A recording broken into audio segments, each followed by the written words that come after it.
Bonjour, je m'appelle Perrine Martin-Jantet et depuis 18 ans, j'occupe un poste de responsable préclinique dans des sociétés de biotechnologie. J'ai occupé pendant 15 ans ce poste dans une société qui développe des immunothérapies contre les cancers et les maladies infectieuses chroniques et j'occupe depuis presque 3 ans un poste similaire, bien qu'un petit peu différent, dans une société qui développe des modèles de recherche préclinique. Qu'est-ce que c'est que cette mission, ce poste de responsable préclinique? En fait, c'est un job qui comporte de nombreuses facettes. Lorsque j'occupais ce rôle au sein de la société qui développe des immunothérapies contre le cancer et les maladies infectieuses chroniques, j'avais pour mission de coordonner la conception de nouveaux candidats médicaments à l'aide d'une équipe pluridisciplinaire qui comportait des experts en biologie moléculaire, biochimie, biologie cellulaire, vectorologie, immunologie, pour une pathologie donnée qui avait été sélectionnée comme cible pour un futur traitement à développer. Dans mon cas, j'étais focalisée sur les maladies chroniques, infectieuses, comme l'infection chronique par le virus de l'hépatite C,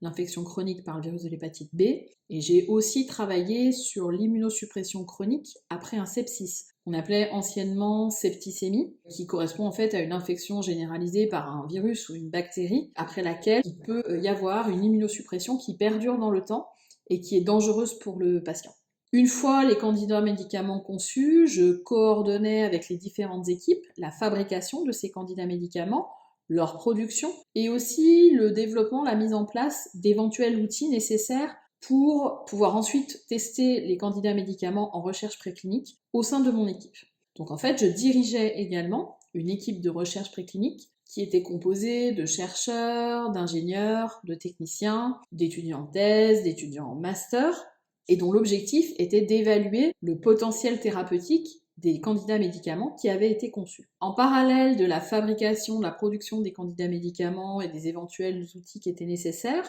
nous travaillons avec mon équipe à la mise en place de modèles de recherche qui permettaient de mimer au mieux la maladie, la pathologie pour laquelle avaient été conçus les candidats médicaments, quand cela était possible. Parce qu'en fait, il faut savoir que pour certaines pathologies, certaines maladies, il est extrêmement compliqué d'avoir des modèles qui permettent de mimer la maladie chez l'homme. Une fois les candidats médicaments fabriqués, les modèles mis en place, nous passions alors à l'évaluation de l'efficacité des candidats médicaments dans les modèles, afin de sélectionner le meilleur candidat médicament pour qu'il soit ensuite testé en essai clinique chez l'homme. En fonction des résultats obtenus, nous étions parfois obligés de repasser par une étape de conception pour optimiser les candidats médicaments et atteindre les objectifs qui avaient été fixés lors des tests précliniques pour pouvoir ensuite passer en développement chez l'homme. Cette phase préclinique, elle peut donc être plus ou moins longue. Parfois pour un seul et même projet, en 2 ans, on peut trouver le candidat médicament que l'on souhaite développer chez l'homme parce qu'il répond aux critères qu'on a établis, et parfois cette phase de développement préclinique peut prendre plus de 10 ans.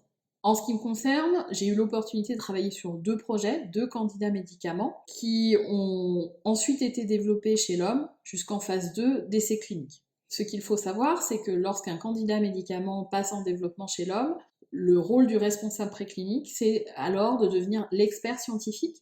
le référent pour l'équipe qui développe le candidat médicament chez l'homme, et c'est notamment l'interlocuteur des autorités de santé lorsqu'il y a des questions sur les données qui ont été générées en préclinique sur les candidats médicaments avant qu'ils soient développés chez l'homme.